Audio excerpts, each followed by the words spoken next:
முழுமை பெறா பதிவேடுகளின் இயல்புகள் யாவை? தன்மைகள்: அறிவியல் தன்மையற்ற மற்றும் ஒழுங்கற்ற முறை. பராமரிக்கும் கணக்குகள்: ரொக்க மற்றும் ஆள்சார் கணக்குகள் மற்றும் பராமரிக்கப்படுகின்றன. சீரற்ற தன்மை: நிறுவனங்கள் நடவடிக்கைகளை பதிவதில் சீரற்ற தன்மை காணப்படுகிறது.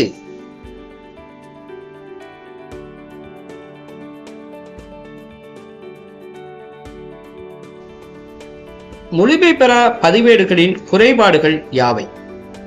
பதிவேடுகள் முறையாக பராமரிக்கப்படாமை, இருப்பாய்வு தயாரிப்பது கடினம், உண்மையான லாபம் ஈட்டும் திறனை கண்டறிவது கடினம்.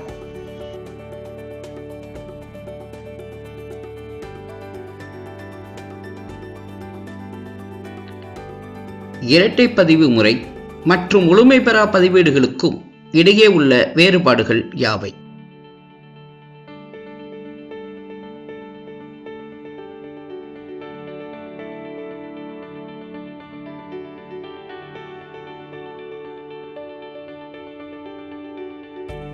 முழுமை பெறா பதிவேடுகளில் இருந்து கடன் விற்பனை தொகை எவ்வாறு கண்டறியப்படுகிறது? மொத்த கடனாளிகள் கணக்கு தயாரிப்பதன் மூலம் கடன் விற்பனையை கண்டறியலாம்.